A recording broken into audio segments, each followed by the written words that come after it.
Donc, cette semaine, on va voir les questions de communication et synchronisation.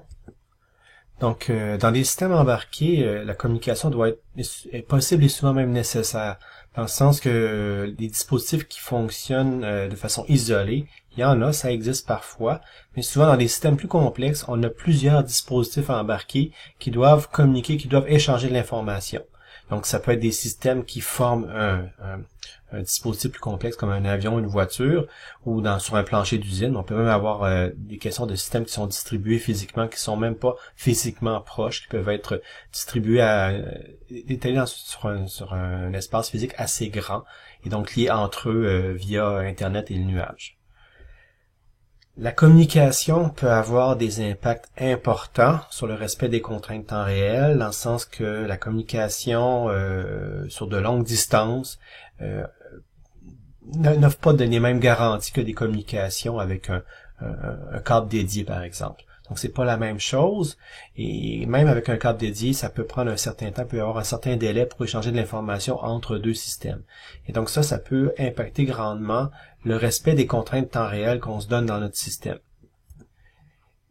Et les communications sur un réseau plus vaste, à grande échelle, c'est vraiment du temps réel doux, c'est pas vraiment réaliste de penser à avoir du temps réel dur dans ces conditions-là. Parce que dans du temps réel dur, on a des échéances très courtes, des exigences très fortes, et on n'a pas d'infrastructure de réseau qui permettent de répondre à ça. Donc, c'est important, dans ce contexte-là, de pouvoir estimer le délai dans les communications. Donc, on veut avoir une idée du temps que ça prend pour communiquer. Puis, comme on a vu jusqu'à présent, dans le temps réel en général, on favorise la stabilité, on favorise la prévisibilité. On préfère avoir peut-être des performances un peu moins bonnes, mais beaucoup moins de variabilité dans les temps. Pour éviter d'avoir des pires cas qui sont vraiment importants, qui peuvent faire en sorte qu'on ne respecte pas les contraintes qu'on se donne. Donc, dans une communication qu'on a entre plusieurs dispositifs, le modèle le plus courant, le plus utilisé, c'est le modèle de type client-serveur. Donc, c'est la majorité des paradigmes de traitement parallèle et distribué se basent sur un modèle de communication client-serveur. C'est assez simple à comprendre, c'est facile à exploiter, ça permet vraiment de faire des interactions assez simplement.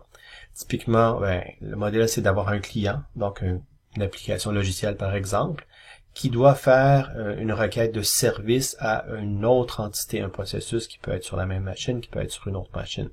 Donc, il y a vraiment une requête à faire. Donc, le client va faire une requête au serveur qui va offrir le service, qui va faire un certain traitement. Puis, lorsque le serveur a terminé le traitement, il va répondre. Et donc, dans ce modèle-là, il y a des délais de traitement, à savoir que lorsque le client fait une requête, il y a un certain délai associé à envoyer la requête au serveur fait le traitement et après la réponse est obtenue. Puis le client, lui, attend entre le moment où il fait sa requête et le moment où il reçoit la réponse. Donc, le temps global, le temps qu'il faut prévoir, c'est à la fois le temps de passer sur le réseau pour faire la requête, le temps pour faire le traitement du côté du serveur et le temps de réponse du réseau. Puis dans ce contexte-là, la bande passante et la latence sont importantes. Quand on parle de bande passante, on parle de quantité de bits qu'on peut envoyer par seconde. Donc avec des réseaux performants, on est capable d'avoir une bonne bande passante avec un réseau optique par exemple. Et alors que la latence, c'est le temps que ça prend d'un bit d'aller du point A au point B. Donc entre autres, le message qu'on envoie du client vers le serveur, combien de temps ça prend entre le moment où on commence à l'envoyer au niveau du client et le moment où on commence à le recevoir au niveau du serveur. Ensuite, lorsqu'il est reçu, le temps de transit, finalement, le temps qu'il fasse le voyage entre le client et le serveur, la bande passante va déterminer combien de temps ça prend à envoyer le message au complet. C'est un peu comme, on fait souvent l'analogie avec un tuyau de plomberie où on envoie l'aqueduc, par exemple, où il y a un flux d'eau. Ben, le temps que ça prend entre le moment où on envoie l'eau d'un bout du tuyau et le moment où l'eau est reçue à l'autre côté, ça, c'est la latence. Puis la grosseur du tuyau nous donne un peu la bande passante, la quantité d'eau qu'on peut envoyer ensuite, selon la pression qu'on exerce. Et là, dans ce contexte-là, on veut éliminer la variabilité. Donc, on veut s'assurer que la latence, la bande passante, soit bien caractérisée à l'avance et ne varie pas trop. Donc, selon le type d'infrastructure réseau, il peut y avoir beaucoup de variabilité, ou pas. selon ce qu'on utilise comme technologie. Typiquement, lorsqu'on fait de la communication, on organise pour question d'avoir des bonnes abstractions et de s'assurer qu'on puisse modifier certains morceaux, les protocoles dans des couches. Donc, on a vraiment le modèle en couches. Typiquement, on appelle ça le modèle OSI, qui est un modèle en 7 couches qui est présenté ici. Donc, l'idée, c'est que c'est des abstractions qui font en sorte que si on se place, par exemple, au niveau de la couche réseau, la couche 3, ben, on est indépendant de la couche de liaison, de la couche physique qui est en dessous. Donc, on va parler à l'entité de l'autre côté au même niveau, donc au niveau de la couche vraiment réseau. Alors que c'est au niveau de l'application, lorsqu'on développe une application, par exemple, où on ouvre des sockets TCP/IP pour les envoyer. Bon, le socket TCP/IP, c'est au niveau des sessions de transport également. Donc, tout cet aspect-là au niveau de l'application, on a une vue vraiment de socket TCP/IP de chaque côté. On n'a pas nécessairement à faire avec les artefacts de protocole IP, de structure des paquets. Donc, tout ça est assez abstrait. On travaille vraiment au niveau des sockets TCP/IP.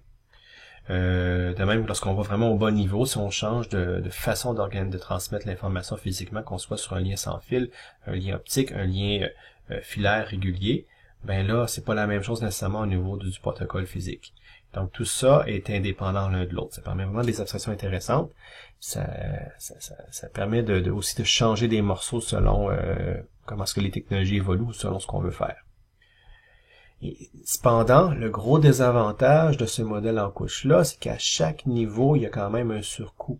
On va payer quand même le prix d'avoir des interfaces assez génériques qui va faire en sorte qu'à chaque niveau, on va encapsuler, formater le message d'une façon qui est appropriée à notre niveau, mais qui peut être ensuite reformaté à un niveau inférieur, au lieu de tout de suite avoir la capacité de l'application à écrire directement sur le lien physique, ce qui pourrait être fait, qui serait très inefficace en termes de développement, mais qui pourrait être relativement efficace en termes d'utilisation de ressources parce qu'il n'y aura pas vraiment d'encapsulation de surcoût engendré en fonctionnant de cette façon-là. Puis, au niveau donc des échanges, ce qu'il faut voir, c'est que, en particulier au niveau de la couche de liaison, il y a des éléments supplémentaires qui sont présents au niveau de cette couche-là pour s'assurer que les données sont transmises correctement. Entre autres, il y a des codes de vérification, là, des checksums, comme on dit en anglais, qui s'assurent que les bits qu'on a transmis n'ont pas été corrompus, puis on est robuste au fait qu'il y a des fois quelques bits de corrompus, mais lorsqu'il y en a trop, lorsque le message ne correspond pas au code de vérification qu'on a ajouté au message, ben là, il y a eu une erreur, puis on doit retransmettre. Donc, un exemple ici, c'est Alice et Bob qui s'échangeraient, donc ils sont comme deux de chaque côté du réseau, ils s'échangent des données. Donc, d'abord, Alice va envoyer un message à Bob, donc le premier message est envoyé, puis Bob le reçoit. Mais ce qu'on a ici, c'est qu'on voit que là, Bob détecte une erreur. Il y a un mauvais code de vérification qui est obtenu. Donc, comment est-ce qu'on fait ça maintenant? Ben là, Bob va envoyer un message de contrôle 1 ici qui va indiquer qu'il y a eu une erreur qui va être reçue à Alice au temps 4. Mais simultanément, Alice, elle, transmet le deuxième message de données. Donc le deuxième message avec les données ici qui est transmis en simultané. Donc, Bob, lui, cependant, ne veut pas avoir le deuxième message, il veut avoir le premier message vérifié, intègre, avant d'aller vers le deuxième message. Donc, à l'étape 5, Bob va indiquer que c'était pas le deuxième qu'il voulait, c'était le premier qui va être reçu au temps 6 par Alice, qui, elle, en parallèle, a reçu le message comme quoi qu'il y avait une erreur, et donc elle va retransmettre au temps 5 la donnée comme il faut. Mais là, Alice reçoit de nouveau le message disant qu'on veut pas le 2, on veut le 1, fait que Alice va retransmettre le message 1 pour une troisième fois. Il va être reçu par Bob une nouvelle fois, mais il l'avait déjà reçu il y a 2 temps auparavant, comme quoi c'était correct. Donc on voit que c'est quand même inefficace de procéder comme ça en termes de délai que ça engendre, mais c'est quand même très bien en termes de s'assurer que les données sont transmises correctement. Donc dans ce contexte-là, on dit en termes de fonctionnement, de rectitude, c'est une très bonne façon de faire. En termes d'efficacité, on voit qu'il y a quand même eu des 3 fois l'envoi de la donnée 2, alors que ça aurait pu être seulement 2 fois pour corriger l'erreur de vérification. Mais plus encore, tout ça va engendrer des délais importants. C'est relativement important. Donc l'intégrité des données, c'est un élément à considérer. Il faut s'assurer que les données sont intègres. Si les données sont pas correctes, ça va pas. Mais l'implémentation qu'on a vue ici introduit des délais importants qui pourraient faire en sorte qu'on ne respecterait pas les contraintes de temps réel. Parce que ça crée un travail inutile sur le réseau, puis ça ralentit le moment où on a les données bien transmises. Donc ce genre de variabilité-là, c'est peut-être relativement rare que les données soient corrompues, mais lorsque ça arrive, c'est un problème, puis c'est pas vraiment compatible avec un système temps réel. Donc en termes de communication réseau, le protocole le plus courant, on a vu ça dans les semaines précédentes, plutôt dans le cours, c'est le protocole TCP/IP. TCP/IP, ça implique vraiment un protocole orienté vers les connexions. Donc, il y a vraiment un lien qui est établi au préalable. On ouvre un socket de chaque côté, donc les deux applications de chaque côté ont un lien via un socket ou plusieurs sockets ouverts dans selon ce qu'on fait, pour échanger donc des messages via ce lien-là. Et donc ça, c'est très bien pour les systèmes de courriel, l'échange au niveau des systèmes de fichiers, etc. Il y a quand même tout ce qu'il faut pour envoyer de l'information, puis tout ce qui est vérification de l'intégrité des messages, organisation aussi de l'ordre dans lequel les paquets sont envoyés, parce que c'est possible que pour un même gros message, on envoie plusieurs paquets, et ces paquets-là sont routés selon différentes routes, puis qui arrivent dans le désordre au niveau du destinataire. TCP/IP offre ce qu'il faut pour réordonner le tout, puis s'assurer que lorsque ça va remonter au niveau de l'application, le message va être bien organisé dans le bon ordre. Mais ce qu'on peut dire cependant, c'est que tout cet réordonnancement-là, étant donné qu'il y a possiblement des paquets qui sont corrompus, peut se faire après un certain délai. Un délai qui est relativement court, lorsqu'on regarde ça nous en termes d'utilisation, mais pour un système temps réel, ça peut être trop long, ça peut être une variabilité importante qui fait en sorte qu'on ne respecte pas les contraintes de temps réel. D'autre part, il y a UDP, qui est un flot de données en deux entités sans aucune connexion, c'est vraiment comme des paquets qu'on envoie sur le réseau en flot. Et donc ça, les données sont envoyées dans le temps.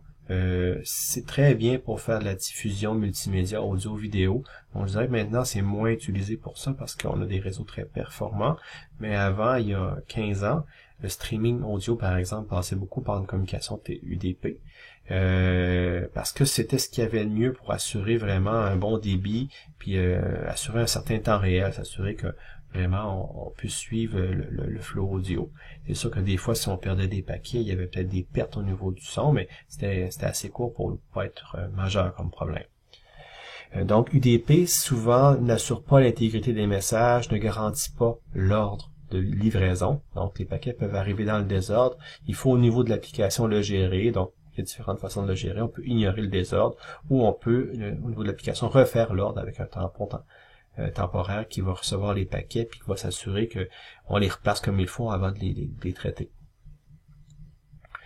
Donc, il n'y a pas de connexion établie entre les deux entités. On ouvre un socket UDP, c'est envoyé directement tel quel. Donc, généralement, dans les applications, on préfère TCP/IP à UDP. C'est beaucoup plus haut niveau, c'est plus intéressant. On se casse pas la tête avec plein de considérations. Mais TCP/IP induit des délais quand même qui sont assez grands, du moins à l'échelle de la communication réseau, comme il établit des garanties. Fait que là, à ce moment-là, pour faire du temps réel, UDP est peut-être mieux dans certains cas.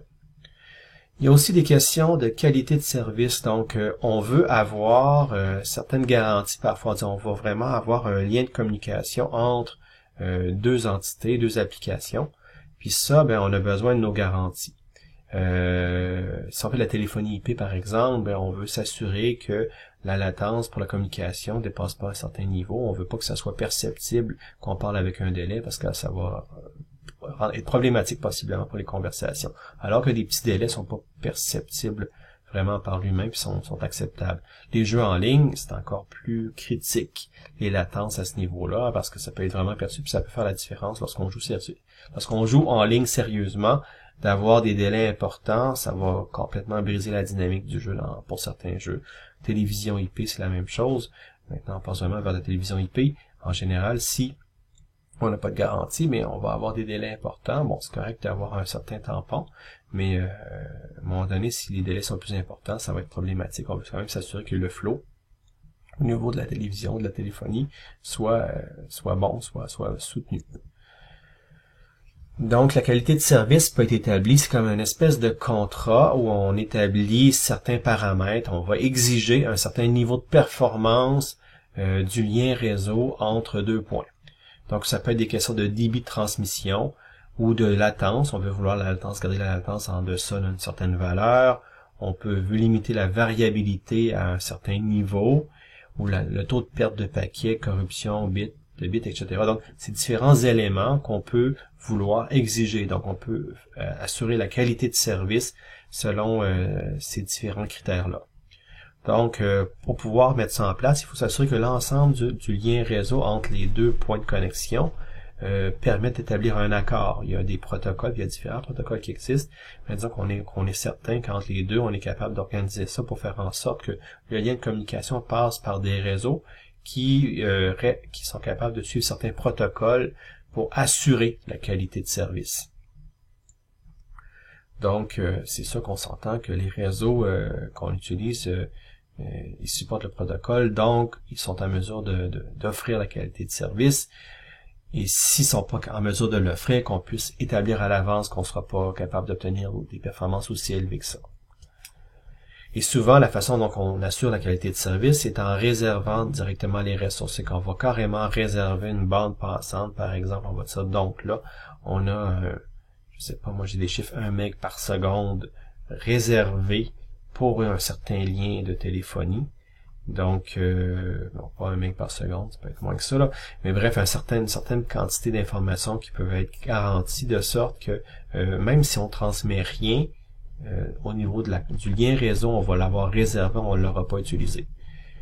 Donc ça, c'est ce qu'on appelle entre autres du over-provisioning. Donc c'est comme ça qu'on fait une réservation de ressources pour assurer qu'on a le bon fonctionnement. Pour s'assurer que s'il y a une pointe sur le réseau, quand même la plage qu'on réserve va être réservée à nous, va être garantie. Il y a plusieurs protocoles qui existent. Un courant, c'est le RSVP proposé par l'IETF. Donc c'est une façon d'établir ces garanties-là. Et donc, bien sûr, tout le réseau doit supporter le protocole et assurer aux requêtes que le service va être offert. Une façon aussi directement d'implémenter quelque chose qui est quand même assez simple conceptuellement puis qu'on peut faire assez directement, assez naturellement, c'est d'implémenter ce qu'on appelle un algorithme à saut de jetons. Donc ça, c'est une façon qui exige pas nécessairement de solliciter l'ensemble du réseau, mais qui permet un envoi assez régulier des paquets. C'est-à-dire que, par exemple, on a plusieurs petits jetons. Donc, c'est des éléments d'information qu'on reçoit. On les reçoit de façon assez variable. Donc, on peut en avoir des fois des bourrées avec beaucoup de jetons, une période un petit peu plus calme. L'idée, c'est qu'on va les accumuler dans un tampon de jetons, ce qu'on appelle le bucket, là, donc le seau, qui va accumuler finalement les jetons et les laisser aller dans un flot régulier. Donc vraiment, on va les recevoir avec une certaine variabilité, plus ou moins rapidement, des bourrées, des fois des périodes un peu plus tranquilles. Et là, eux vont sortir, on va vider le seau en mettant donc les jetons dans les paquets qu'on envoie sur le réseau à un débit fixe, un débit assez régulier. Ça, l'intérêt de ça, c'est que ça fait vraiment un beau lissage, ça fait en sorte qu'on va lisser le trafic, on va donc limiter la quantité d'informations de paquets qu'on peut envoyer pour une application par rapport à pas trop en envoyer, puis en même temps, on va les envoyer à vraiment un flot régulier. Et donc, si on joint ça, la qualité de service, on a tout ce qu'il faut, parce que si on assure qu'on a une certaine bande passante qui est configurée de façon cohérente par rapport à notre algorithme de lissage, mais là, c'est parfait, parce qu'on va lisser l'information, on en envoyer vraiment un flot continu selon ce qu'on a réservé sur le réseau, fait que on fait une utilisation efficace des ressources, puis on va s'assurer que ça va bien fonctionner. Donc ça permet d'éliminer certaines variabilités, mais implicitement, cette réduction-là de la variabilité implique aussi des latences supplémentaires, parce que du fait qu'on accumule les jetons, les jetons vont rester un certain temps dans le tampon, puis ce temps-là doit être comptabilisé entre le délai où on envoie l'information et le moment où on le reçoit. Donc entre le moment où on l'envoie et le moment où on le reçoit, le délai peut être important, puis ce délai-là doit être tenu en compte.